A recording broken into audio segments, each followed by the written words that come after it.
हो गई शुभ शुरुआत।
तो जीन एक्सप्रेशन अपन डिस्कस कर रहे थे। जीन एक्सप्रेशन बेसिकली क्या होता है, जब कोई प्रोटीन जो है अपना फिजिकल या फिर अपना केमिकल प्रेजेंस शो करता है, जो अपन ने देख रहे थे कि कैसे वो अपना केमिकल और फिजिकल प्रेजेंस दिखाते हैं, जैसे वो मेटाबॉलिज्म में इन्वॉल्व होते हैं या फिर किसी चीज़ का स्ट्रक्चर बनाने के लिए इन्वॉल्व होता है, तो वहाँ पर उसका प्रेजेंस जो है, उसका जो अपीयरेंस है वो अपने को वहाँ पर देखने के लिए मिलता है।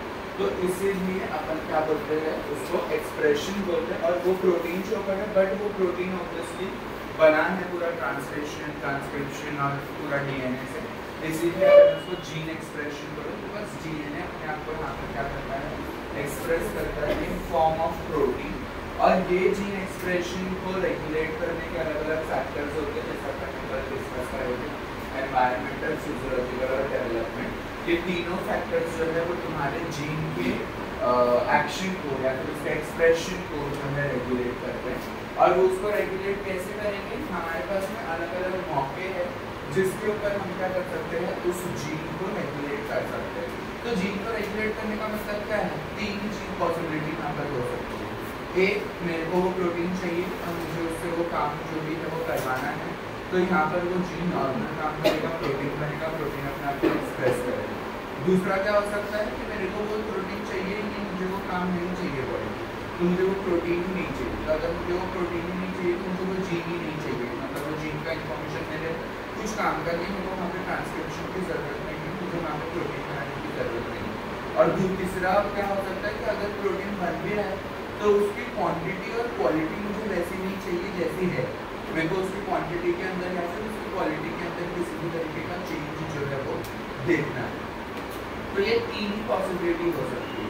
और ये तीन पॉसिबिलिटी में से पहला तो नॉर्मल, यहाँ पर जीन नॉर्मली बनेगा और वो अपने आप को एक्सप्रेस करेगा और अपने को उसका जो एक्सप्रेशन है, जो जीन का डेटा है, वो अपने को देखने के लिए मिलेगा उस पर्टिकुलर ऑर्गेनिज्म में। दूसरी कि अगर मुझे वो प्रोटीन चाहिए ही तो मैं क्या कर सकता हूँ, सबसे पहले तो मैं ट्रांसक्रिप्शन को ही रोक सकता हूँ। अगर ट्रांसक्रिप्शन हो भी गया और एचएनआरएनए बन भी गया तो अपन पीटीएम नहीं करेंगे, और अगर पीटीएम हो भी गया, एमआरएनए बन गया बट अभी भी वो न्यूक्लियस में है, उसको साइटोप्लाज्मा में नहीं लेके जाएंगे, ट्रांसलोकेशन भी नहीं करेंगे। अगर ट्रांसलोकेशन भी हो गया बट अभी भी मुझे वो पर्टिकुलर प्रोटीन की ज़रूरत नहीं है, तो मैं उसका ट्रांसलेशन स्टॉप कर दूँगी, तो मुझे ट्रांसलेशन नहीं करना है। तो ऐसे ये 4 स्टेप्स हैं मेरे पूरे प्रोटीन सिंथेसिस के अंदर, जहाँ पर मैं क्या कर सकता हूँ, उस प्रोटीन को बनाना है या फिर नहीं बनाना है। और अगर बनाना है तो उसके अंदर क्या क्वालिटीज़ होनी चाहिए, उसके अंदर कैसी क्वांटिटी होनी चाहिए, कैसी क्वालिटी होनी चाहिए, वो सारी चीज़ें मैं डिसाइड कर सकता हूँ ये 4 लेवल के ऊपर। अगर मुझे कोई पर्टिकुलर सीक्वेंस नहीं चाहिए मेरे प्रोटीन के अंदर, तो उसको मैं इंट्रॉन कंसिडर करके अपने पीटीएम के अंदर ही एक्सक्लूड कर दूँगा। अगर मुझे कोई सीक्वेंस नहीं चाहिए तो उसको यूटीआर के अंदर कंसिडर करके उसको उधर ही हम क्या कर देंगे, छोड़ देंगे। समझ में आया? तो ये चीज़ अपने को यहाँ पर देखने के लिए मिलती है जो अपने यूकारियोटिक सेल, इनके अंदर ये 4 लेवल है जहाँ पे हम क्या कर सकते हैं, प्रोटीन को रेगुलेट कर सकते हैं। और इतने सारे लेवल्स हैं तो हम कोई भी लेवल को यूज़ कर सकते हैं इसमें से, और हमारे सेल्स यूज़ करते भी हैं, इसके वजह से हमारा protein synthesis is very specific. ऐसे नहीं होता कि कभी भी कोई भी प्रोटीन बनता है वो कुछ भी एक्शन कर रहा है, वो एज पर सेल जो है प्रोटीन का फॉर्मेशन होगा। अगर सेल बोलेगा एबनॉर्मल प्रोटीन बनाओ तो एबनॉर्मल प्रोटीन भी बनेगा, अगर सेल बोलेगा नॉर्मल प्रोटीन बनाओ तो नॉर्मल प्रोटीन भी बनेगा, और अगर सेल बोल रहा है कि प्रोटीन मत बनाओ तो प्रोटीन नहीं भी बनेगा।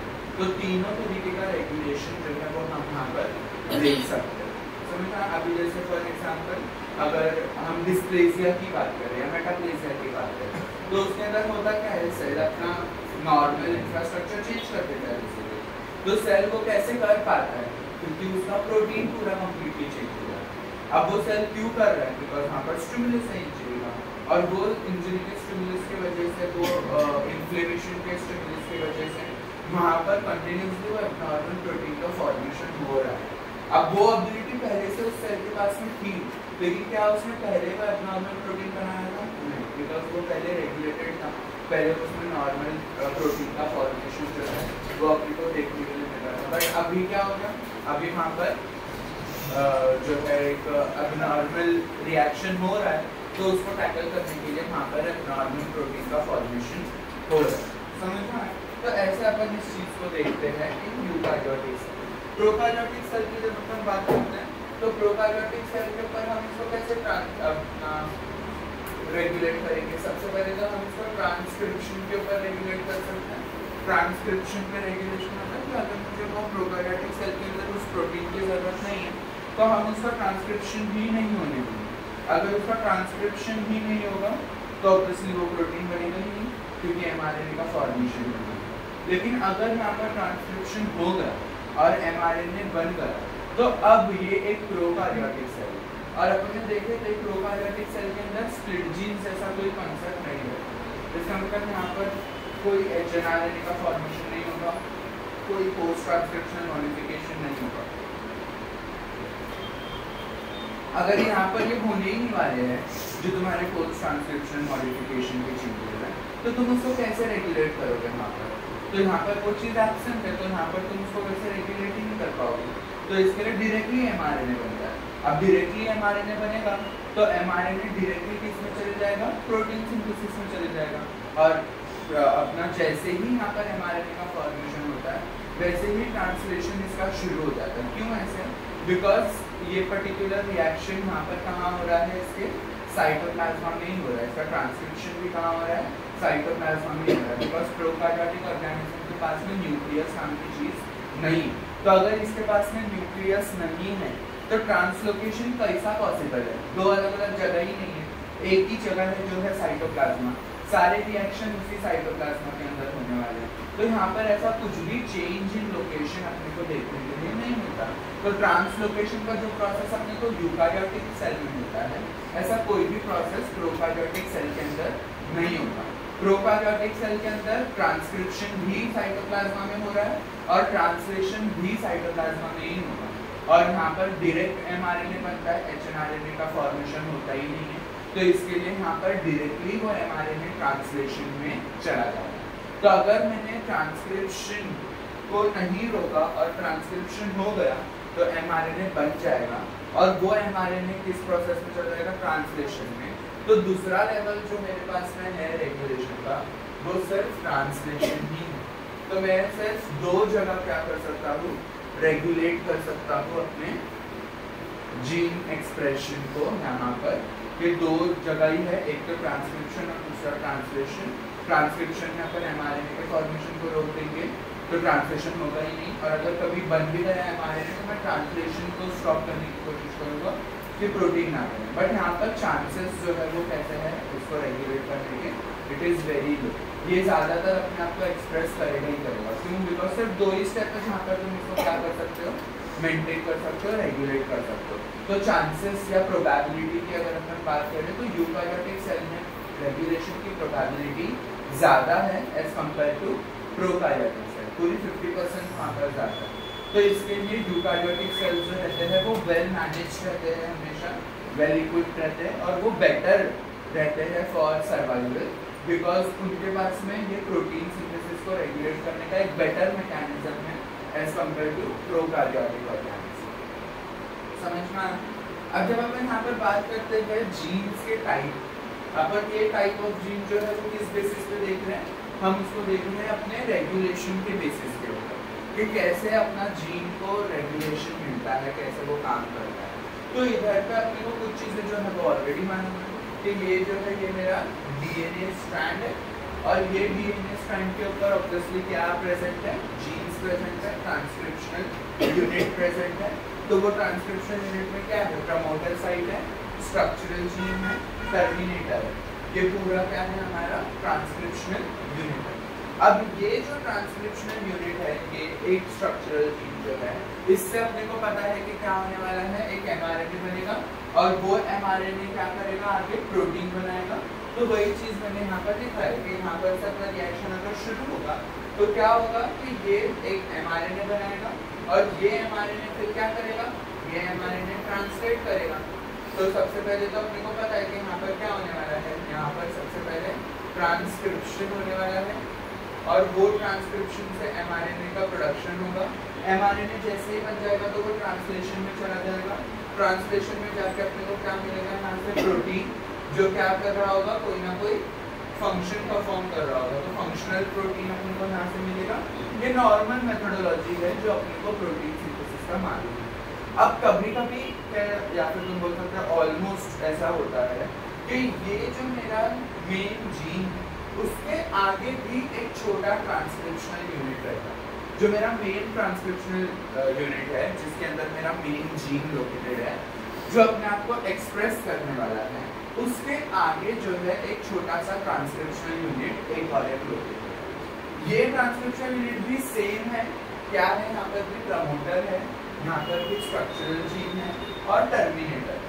लेकिन इधर पे डिफरेंस क्या है, यहाँ पर डिफरेंस ये है कि ये जो स्ट्रक्चरल जीन एमआरएनए बनाता है बाय ट्रांसक्रिप्शन, ये एमआरएनए ऐसा प्रोटीन बनाता है बाय ट्रांसलेशन जो क्या करता है, ये प्रोटीन बाइंड करता है promoter site of structural gene.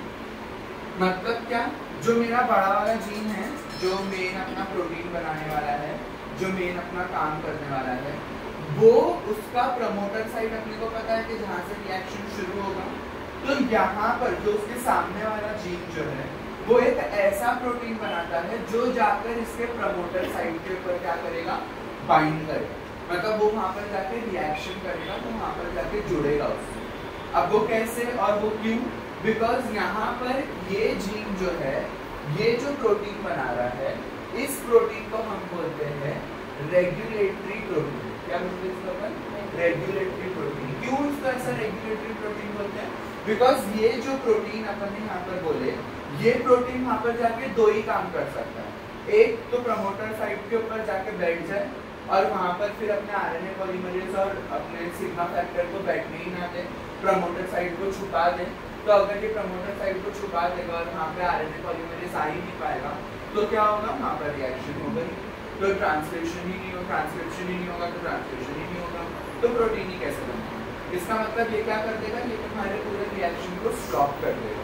तो ऐसे प्रोटीन को बोलते हैं रिप्रेसर, जो क्या करता है, जो तुम्हारे मेन फंक्शनल जीन को स्टॉप कर देगा। और दूसरी पॉसिबिलिटी क्या होगी यहाँ पर कि ये जाकर तुम्हारे, जब वो प्रोटीन के तो तुम्हारे प्रमोटर साइट के ऊपर अटैच होता है, तब उधर का आरएनए पॉलीमरेज जुड़ता है और सिग्मा फैक्टर जुड़ता है और रिएक्शन शुरू होता है।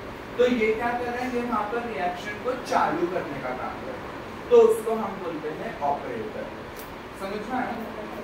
हाँ, तो यहाँ पर ये जो तुम्हारा प्रोटीन जो तुमको मिल रहा है, जो तुमको एक दूसरा जीन दे रहा है, वो क्या कर रहा है, वो बाइंड कर रहा है कहाँ पर, पी साइट, मतलब कि तुम्हारा promoter site of your transcriptional unit, और वो वहाँ पर बाइंड करके या तो उसको काम करवाएगा या तो उसके काम को रोक रहा है। इसका मतलब वो उसको रेगुलेट कर रहा है।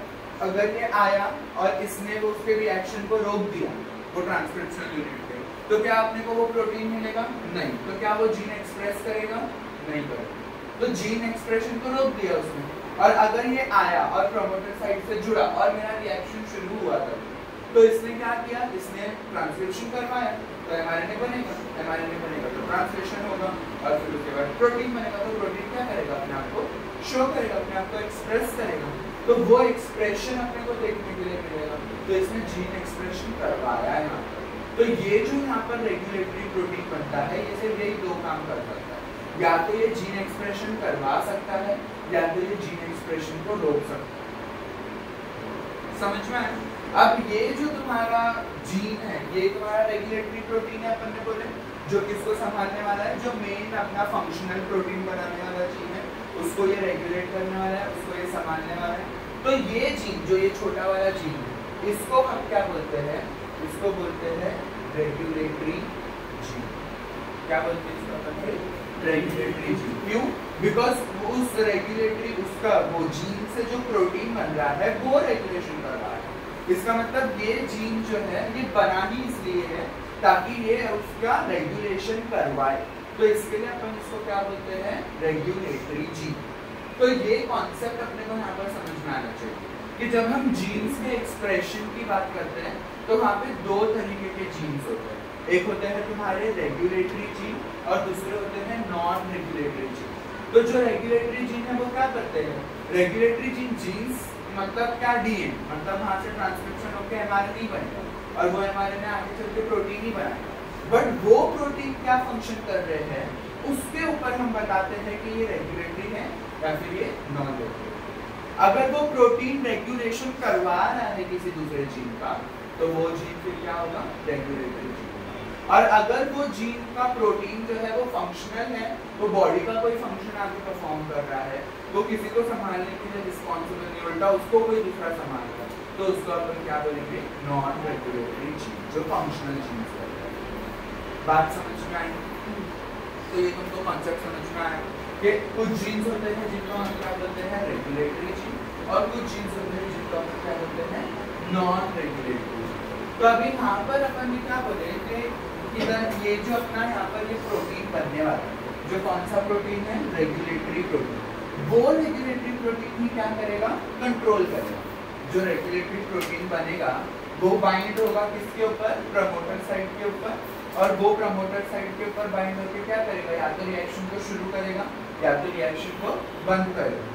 तो वो कंट्रोल अगर करेगा मेरे मेन फंक्शनल जीन पे, तो कैसा कंट्रोल कर सकता है, दो ही कंट्रोल कर सकता है, या तो वो क्या कर सकता है, रिएक्शन को स्टार्ट कर सकता है, या तो वो क्या कर सकता है, रिएक्शन को स्टॉप कर सकता है। तो या तो रिएक्शन होगा या फिर रिएक्शन नहीं होगा। यही दो तरीके का कंट्रोल परफॉर्म कर सकता है कौन, रेगुलेटरी प्रोटीन। ये हम किसके कंट्रोल की बात कर रहे हैं, ये अपन रेगुलेटरी प्रोटीन के कंट्रोल की बात कर रहे हैं कि जो मेरा रेगुलेटरी प्रोटीन है वो अगर बन रहा है, स्ट्रक्चरल जीन अगर मेरा रेगुलेटरी प्रोटीन बना रहा है तो वो क्या करेगा, वो या तो रिएक्शन को चालू करेगा या तो फिर वो रिएक्शन को बंद करेगा। समझना?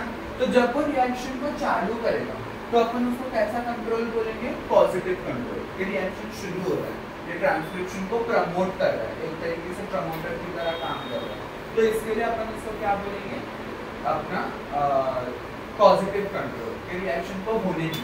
समझ में आया? कंट्रोल को बोलेंगे पॉजिटिव कंट्रोल। और वो जो प्रोटीन है, जो अपना रेगुलेटरी प्रोटीन है, जो ये रिएक्शन को होने दे रहा है, जो ये पॉजिटिव कंट्रोल कर रहा है, उसको अपन क्या बोलेंगे, उसको अपन बोलेंगे ऑपरेटर, या फिर अपन उसको ऐसा भी बोल सकते हैं कि वो प्रमोटर है या इंड्यूसर, ऐसा भी बोल सकते हैं, बिकॉज उसने रिएक्शन को शुरू कर दिया। समझना?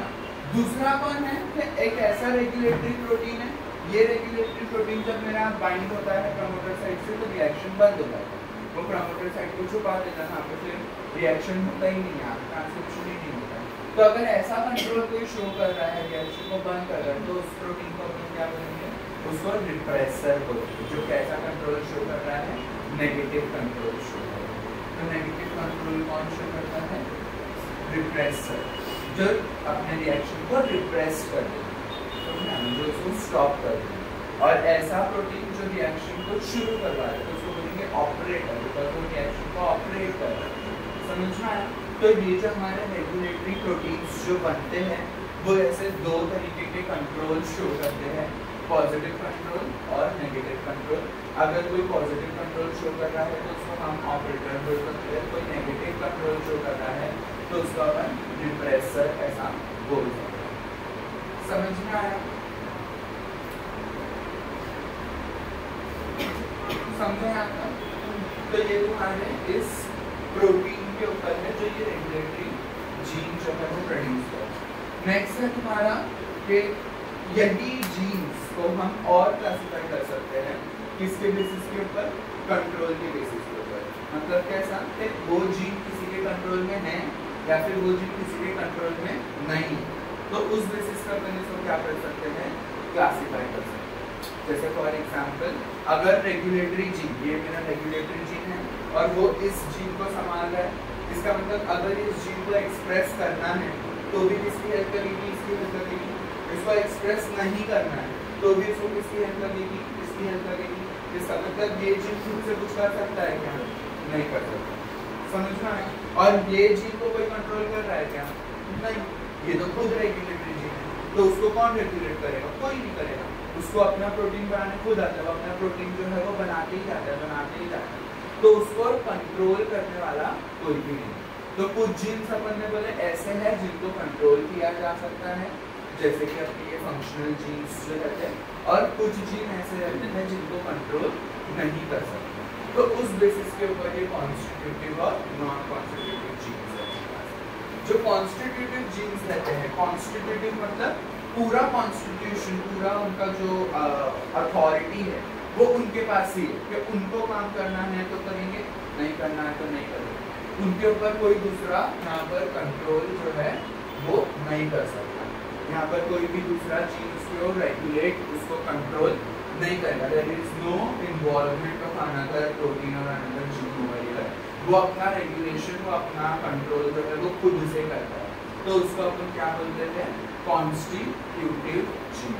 और ज्यादातर जितने भी तुम्हारे रेगुलेटरी जीन रहते हैं, ज्यादातर क्या सारे के सारे, क्योंकि रेगुलेटरी जीन खुद किसी दूसरे जीन को रेगुलेट करने वाले, तो उनको अपने रेगुलेशन के लिए किसी की भी जरूरत नहीं, वो अपना काम कंटिन्यूसली करते जाते हैं। और जैसे सिचुएशंस उसके अंदर क्रिएट होंगे उसके हिसाब से वहाँ पर वो एक्शन अपने को उस जीन का देखने को मिलेगा। तो यहाँ पर जो कॉन्स्टिट्यूटिव जीन रहते हैं वो किसी के भी कंट्रोल में नहीं रहते, लेकिन जो नॉन कॉन्स्टिट्यूटिव जीन मतलब ऐसे जीन जो किसी दूसरे के इन्फ्लुएंस में चलते, किसी दूसरे जीन के इन्फ्लुएंस में रहते हैं, कि वो जीन अगर बोलेगा रिएक्शन होगा तो होगा, अगर वो बोल रहा रिएक्शन नहीं होगा तो रिएक्शन नहीं होगा, तो ये जीन जो है ये अंदर कंट्रोल रहती है। और ये कौन से जीन रहते हैं? ये ज्यादातर तुम्हारे फंक्शनल जीन होते हैं जो अपने आप को क्या करते हैं? एक्सप्रेस करते हैं, तो उनके एक्सप्रेशन को रेगुलेट करा जाता है बाय रेगुलेटरी जीन्स, जो मोस्टली कैसे रहते हैं? तुम्हारे कॉन्स्टिट्यूटिव। जो तुम्हारे आरआरएनए, टीआरएनए बनाने के लिए भी जो जीन्स होती है वो भी कैसी रहती है? कॉन्स्टिट्यूटिव। उनको भी कोई रेगुलेट करने के लिए नहीं होता। समझ में आया? तो तुम्हारे जो रेगुलेटरी जीन रहते हैं वो कैसे रहते हैं? कॉन्स्टिट्यूटिव जीन्स रहते हैं, उनके ऊपर कोई भी कंट्रोल जो है वो नहीं कर सकता, उनको जो है कोई रेगुलेट नहीं कर सकता, वो सेल्फ रेगुलेटेड, सेल्फ कंट्रोल करते हैं। वो उल्टा किसी दूसरे जीन को क्या करेंगे? रेगुलेशन करवाएंगे, और जिस जीन का रेगुलेशन किसी दूसरे जीन से होता है तो वो डिपेंडेंट जीन को अपन क्या बोलते हैं? Non constitutive. तो जो तुम्हारे फंक्शनल प्रोटीन्स के जो जीन्स होता है वो बेसिकली इसी से बिलोंग करते हैं, जो तुम्हारे नॉन कॉन्स्टिट्यूटिव। समझा आता इधर का क्लियर? तो अभी तक अपन ने क्या देखा कि हमारे पास में एक स्ट्रक्चरल जीन या फंक्शनल जीन जो भी है, जो ट्रांसक्रिप्शन यूनिट है, उसका वो कैसे रिएक्शन होने वाला है वो ऑलरेडी मालूम है। एक प्रमोटर साइट है, एक तुम्हारा जो है स्ट्रक्चरल जीन है, एक टर्मिनेटर साइट है। प्रमोटर साइट से रिएक्शन शुरू होगा, टर्मिनेटर से खत्म होगा, तुमको वहाँ से एमआरएनए मिलेगा ट्रांसक्रिप्शन से, तो एमआरएनए के ऊपर ट्रांसलेशन करेंगे तो प्रोटीन मिलेगा, और वो प्रोटीन फिर अपने फंक्शन को शो करेगा, अपने आप को एक्सप्रेस करेगा। ये नॉर्मल फंक्शनिंग है जो अपने को पता है, बट इसके फंक्शन को रेगुलेट करने के लिए उसके आगे ही एक छोटा जीन दिया हुआ है जहाँ पर भी सेम काम हो रहा है कि उधर पे भी प्रोटीन का फॉर्मेशन, और वहाँ पर जो प्रोटीन का फॉर्मेशन हो रहा है वो प्रोटीन जो है वो मेरे लिए मेन फंक्शनल जीन के प्रमोटर साइट को बाइंड करता है और वो बाइंड करके या तो रिएक्शन को सप्रेस कर देगा, उसको रोक देगा, या तो फिर वो रिएक्शन को प्रमोट करेगा। तो यही दो काम वो यहाँ पर कर सकता है। तो ये प्रोटीन जो उसके काम को करवा रहा है तो उसको हम रेगुलेटरी प्रोटीन बोलते हैं और ये रेगुलेटरी प्रोटीन बनाने वाले जीन को रेगुलेटरी जीन बोलते हैं। हर अपने मोस्ट ऑफ द टाइम ऐसा होता है कि हर अपना जो फंक्शनल जीन है, जो अपना मेन प्रोटीन देने वाला है, उसको संभालने के लिए उसके आगे उसका रेगुलेटरी जीन रहता ही है और प्रोकैरियोट्स में इट इज वेरी कॉमन। और यहाँ पर अपन देख रहे हैं कि ये जो रेगुलेटरी प्रोटीन करके बना, ये रेगुलेटरी प्रोटीन जो है ये कैसा कंट्रोल करने वाला है? दो तरीके से कंट्रोल करने वाला है, या तो रिएक्शन करवाएगा या तो रिएक्शन को बंद करेगा। तो अगर रिएक्शन को प्रमोट कर रहा है, करवा रहा है तो पॉजिटिव कंट्रोल, और अगर रिएक्शन को रोक रहा है तो नेगेटिव कंट्रोल। अगर नेगेटिव कंट्रोल करेगा तो उस रेगुलेटरी प्रोटीन को रिप्रेसर बोलेंगे, और अगर ये पॉजिटिव कंट्रोल करेगा तो उस रेगुलेटरी प्रोटीन को ऑपरेटर बोलेंगे। समझना? इसीलिए प्रमोटर साइट को ऑपरेटर साइट भी बोलते हैं कि यहाँ से हमारा रिएक्शन शुरू हो। समझा? इधर तक का क्लियर? फिर उसके बाद अपन ने बोले कि अगर कोई जीन है जिसको कोई कंट्रोल नहीं कर रहा, वो खुद सेल्फ कंट्रोल्ड है, तो उसको हम कॉन्स्टिट्यूटिव जीन्स बोलते हैं। जो कौन है?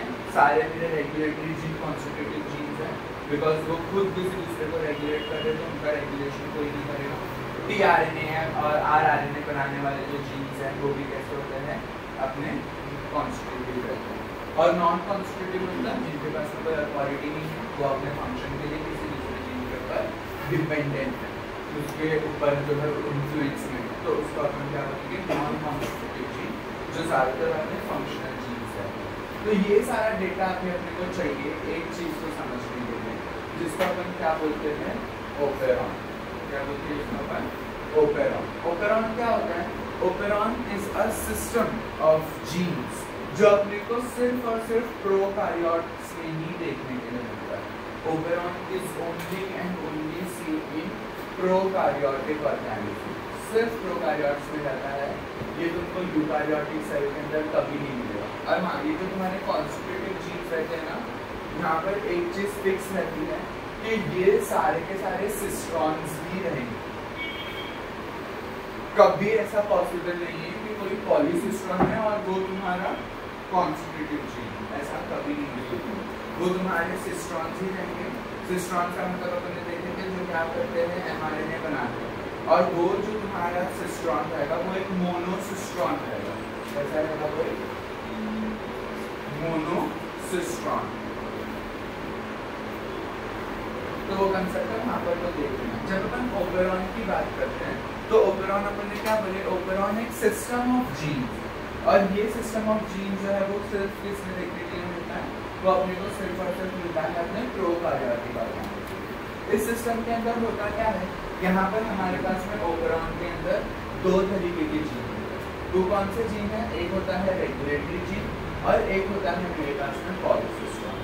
जब अपन ओपेरॉन की बात करते हैं तो ओपेरॉन में एक क्या है मेरे पास में? रेगुलेटरी जीन है, और एक क्या रहता है मेरे पास में? अपना पॉलीसिस्ट्रॉन रहता है। तो पॉलीसिस्ट्रॉन का मतलब मोनोसिस्ट्रॉन, सिस्ट्रॉन अपन ऑलरेडी मालूम है कि सिस्ट्रॉन जो है वो क्या करेगा? एमआरएनए बनाएगा और फिर उसका प्रोटीन बनेगा। मोनोसिस्ट्रॉन मतलब पूरे स्ट्रक्चरल जीन से एक ही एमआरएनए बनेगा और एक ही प्रोटीन का फॉर्मेशन होगा। पॉलीसिस्ट्रॉन मतलब बहुत सारे अलग अलग पार्ट्स है वो डीएनए के अंदर जो स्ट्रक्चरल जीन है, और वो बहुत सारे एमआरएनए बनाएंगे, और वो बहुत सारे एमआरएनए बहुत सारे प्रोटीन बनाएंगे, और ये सब एक टाइम पे होगा, एक साथ होगा, एक साथ बहुत सारे प्रोटीन का फॉर्मेशन होगा। तो उसको अपन क्या बोलते हैं? पॉलीसिस्ट्रॉन। तो ओपेरॉन जो है वो ये दो चीजें कॉन्स्टिट्यूट करता है। यहाँ पर एक रेगुलेटरी जीन रहता है और एक मेरा पॉलीसिस्ट्रॉनिक जीन, समझा ना? और ये जो मेरा रेगुलेटरी जीन है ये किसको रेगुलेट करेगा? ये इस पॉलीसिस्ट्रॉन को रेगुलेट करेगा। समझना है? ओपेरॉन क्या है? तो ओपेरॉन एक जेनेटिक सिस्टम है जो सिर्फ प्रोकैरियोटिक ऑर्गेनिज्म में होने वाला है, जो क्या कॉन्स्टिट्यूट करता है? वो कॉन्स्टिट्यूट करता है रेगुलेटरी जीन और पॉलीसिस्ट्रॉन, और ये रेगुलेटरी जीन हमारे पॉलीसिस्ट्रॉन को क्या करता है? रेगुलेट करता है। तो ऐसे सिस्टम को अपन क्या बोलते हैं, ओपेरॉन। ऐसे सिस्टम को अपन क्या बोलते हैं, ओपेरॉन। अब यहाँ पर होने क्या वाला है, अपने को चीजें जो है वो पहले से भी मालूम है कि क्या होने वाला है इधर। जो तुम्हारा ये स्ट्रक्चरल जीन है, जो रेगुलेटरी जीन का है, वो ट्रांसक्रिप्शन करेगा। जो तुम्हारा, अगर मैं उसको T1 से डिनोट करूँ, तो ट्रांसक्रिप्शन के बाद में क्या बनाएगा, वो तुम्हारा mRNA बना देगा। और ये mRNA फिर क्या करेगा, ट्रांसलेशन करेगा, जो तुम्हारा T2 है। तो उससे तुमको क्या मिलेगा, उससे तुमको एक प्रोटीन मिलेगा। और ये जो तुम्हारा प्रोटीन है, ये तुम्हारा कौन सा प्रोटीन है, ये तुम्हारा रेगुलेटरी प्रोटीन है। सेम कंसेप्ट जो हमने देखे पहले चीज। यही रेगुलेटरी प्रोटीन फिर क्या करेगा, ये रेगुलेटरी प्रोटीन बाइंड करेगा, किधर बाइंड करेगा, बाइंड एट प्रमोटर साइट। तो ये प्रमोटर साइट के ऊपर बाइंड करेगा। अगर ये प्रमोटर साइट के ऊपर बाइंड करेगा तो ये इसके ऊपर क्या कर सकता है, या तो पॉजिटिव कंट्रोल कर सकता है या तो नेगेटिव कंट्रोल कर सकता है। अगर इसने पॉजिटिव कंट्रोल किया तो हम उसको क्या बोलेंगे, ऑपरेटर बोलेंगे। और अगर इसने नेगेटिव कंट्रोल किया तो अपन उसको क्या बोलेंगे, रिप्रेसर बोलेंगे। तो दोनों चीजें कर सकता है यहाँ पे। तो इफ सपोज अगर ये रिप्रेसर है, तो जब ये मेरे स्ट्रक्चरल जीन ये प्रमोटर साइट के ऊपर है, तो क्या ये जीन एक्सप्रेस करेगा अपने आप को, नहीं। तो इसको यहाँ से हटाना पड़ेगा। इसको जैसे ही हटाएंगे तो क्या ये अब अपने आप को एक्सप्रेस करेगा, यस। समझ में आया, रिप्रेसर जो है, जैसे ही तुम रिप्रेसर को वहाँ से हटा दोगे तो वो जीन क्या करेगा, अपने आप को एक्सप्रेस करेगा। समझ में आया। और रही बात अपने पॉजिटिव कंट्रोल की, तो अभी यहाँ पर कुछ भी नहीं है, लेकिन फिर भी वो जीन काम नहीं कर रहा है। जैसे ही ये पर्टिकुलर ऑपरेटर जाके यहाँ पर जुड़ जाएगा तो अब ये जीन फंक्शनल हो गया, अब ये यहाँ पर उनको काम कर देगा। तो इसको अपन क्या बोलेंगे, पॉजिटिव कंट्रोल। तो चाहे जो भी कंट्रोल हो वो डिपेंड है किसके ऊपर, हमारे रेगुलेटरी प्रोटीन। तो वो रेगुलेटरी प्रोटीन ने सपोज इसका फंक्शन करवाने की सोचा, चाहे वो रिप्रेसर हो या फिर ऑपरेटर हो, दोनों को ही मैनेज करके अपन क्या कर सकते हैं, काम यहाँ पर करवा सकते हैं। तो अपन ने मैनेज कर लिया, रिएक्शन मेरा शुरू हो गया। अब इसके अंदर कितने पार्ट है, यहाँ से ये मेरा प्रमोटर साइड शुरू हो रहा है, प्रमोटर साइड से यहाँ तक का ये है मेरा पार्ट 1। ये पॉइंट से ये पॉइंट तक का ये है मेरा स्ट्रक्चरल जीन का पार्ट 2। और ये पॉइंट से टर्मिनेटर तक का ये है मेरा स्ट्रक्चरल जीन का पार्ट 3। तो एक ही स्ट्रक्चरल जीन में कितने पार्ट है, 3 पार्ट है।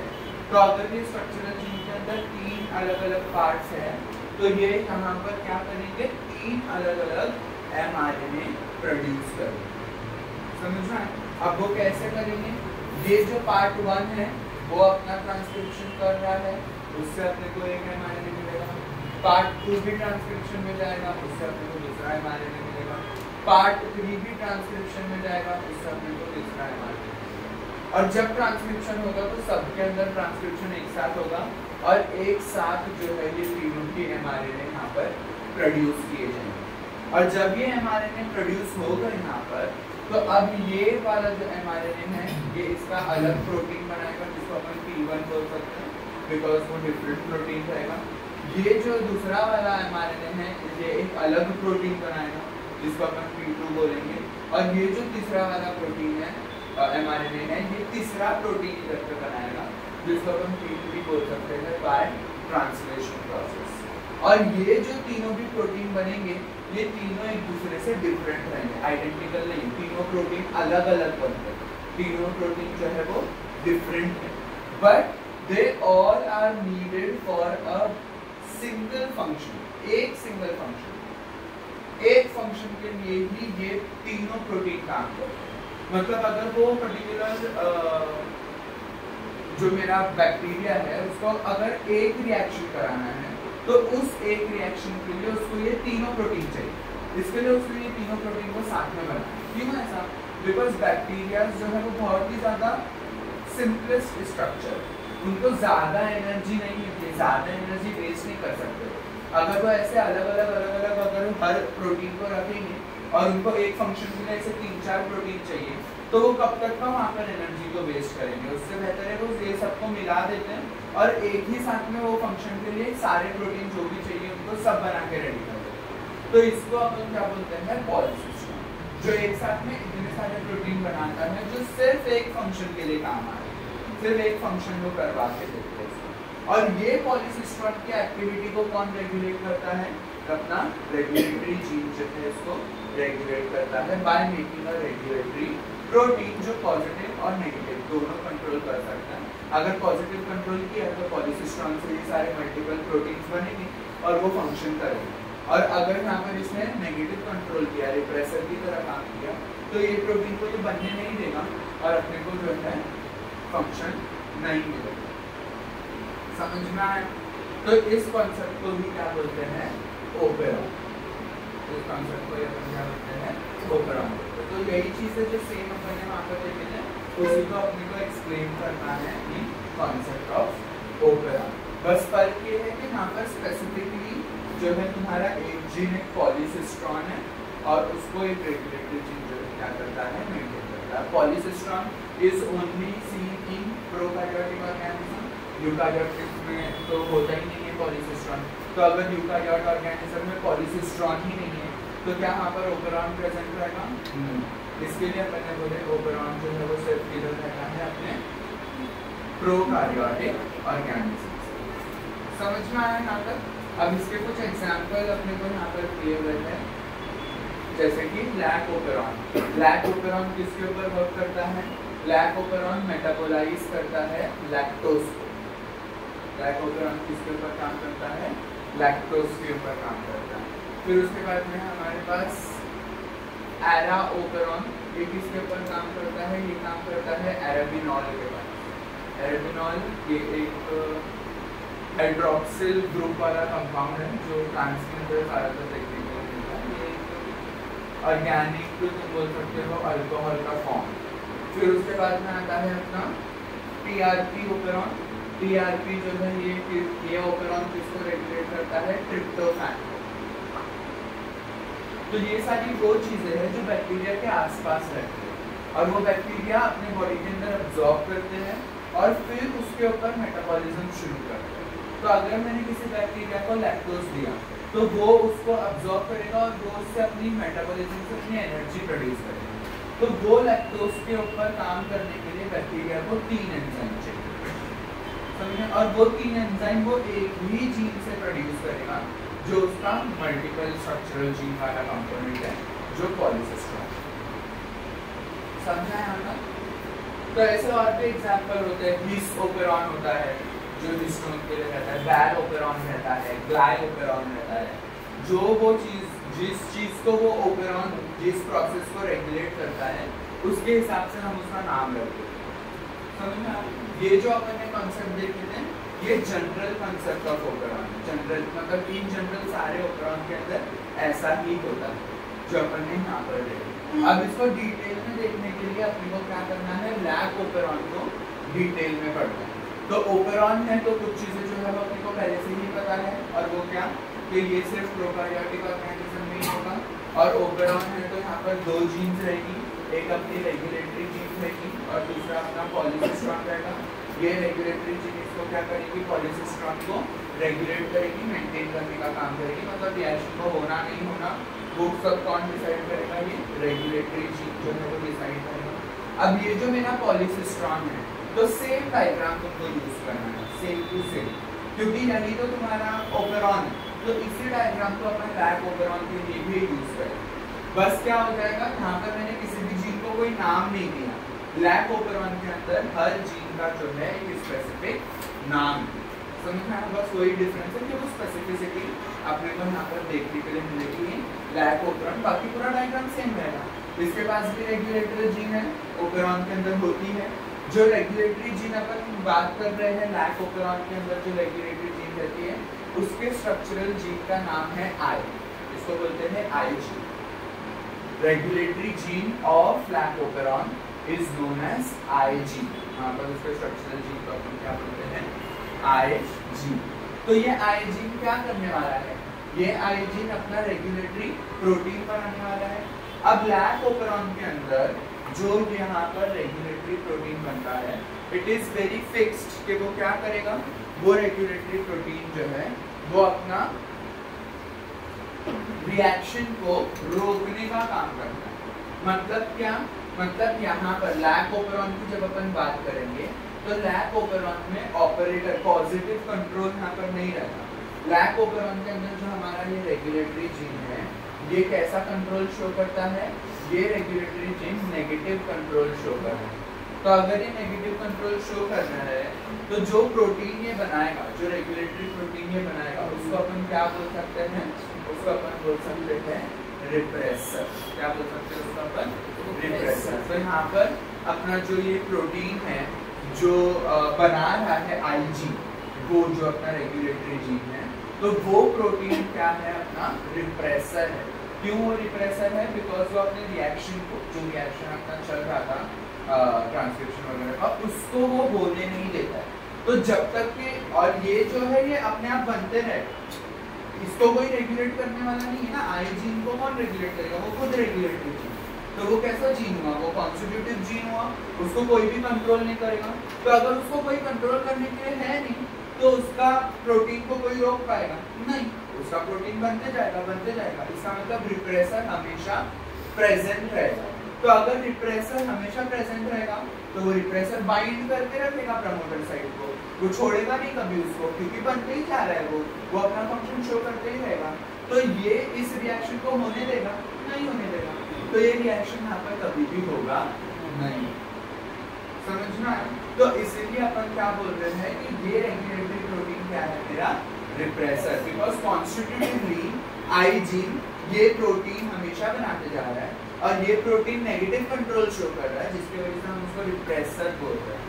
और वो कैसे रिप्रेशन को शो कर रहा है, ये जो यहाँ पर प्रोटीन बना वो अपने प्रमोटर साइट को क्या हो जाता है, जाके बाइंड हो जाता है और वो फिर वहाँ पे आरएनए पॉलीमरेज और अपना जो सिग्मा फैक्टर है वो उसको वहाँ पर जुड़ने नहीं देता। और अगर प्रमोटर साइट पे वो नहीं जुड़े तो रिएक्शन शुरू नहीं होगा। तो मेन प्रॉब्लम क्या है, अगर मुझे प्रोटीन चाहिए, अगर मुझे प्रोटीन बनाना है तो मुझे बस क्या करना पड़ेगा, ये जो प्रमोटर साइट के ऊपर कौन बैठा हुआ है, रिप्रेसर, इसको यहाँ से क्या करना होगा, हटाना होगा।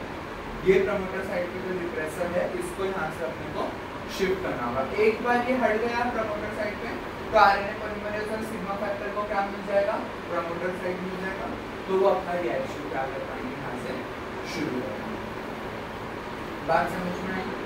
तो यहाँ पर हमने बोले ये कौन है, ये है अपने लैक ओपेरॉन का रेगुलेटरी जीन, जिसको अपन बोलते हैं आई जीन, जो रेगुलेटरी प्रोटीन बना रहा है, जो नेगेटिव कंट्रोल शो कर रहा है पॉलीसिस्टम से, जिसकी वजह से हम उसको रिप्रेसर बोलते हैं। और ये हमेशा बनते ही जा रहा है, और वो क्या कर रहा है, वो बनते जा रहा है और वो प्रमोटर साइट को बाइंड करके रखा हुआ है, जिसके वजह से वहाँ पे आरएनए पॉलीमरेज और सिग्मा फैक्टर नहीं जुड़ पाएगा और वहाँ से हमारा रिएक्शन को शुरू नहीं हो रहा है, तो रिएक्शन को रिप्रेस कर रहा है, इसलिए हम इसको रिप्रेसर बोलते हैं। बात समझ में आई। तो ये हो गया तुम्हारा regulatory gene of lac operon. अभी जब अपन लैक ओपेरॉन बोल रहे हैं तो अपन बोल रहे थे लैक ओपेरॉन क्या काम करने वाला है, लैक ओपेरॉन अपने लैक्टोज को क्या करेगा, मेटाबोलाइज करेगा। लैक ओपेरॉन क्या करने वाला है, अपने लैक्टोज को मेटाबोलाइज करने का काम करेगा। तो लैक्टोज का मेटाबॉलिज्म मतलब क्या, मतलब लैक्टोज का ब्रेकडाउन। तो अगर अपन लैक्टोज की बात करते हैं तो लैक्टोज खुद क्या है, लैक्टोज एक डाइसैकेराइड है। लैक्टोज क्या है, लैक्टोज है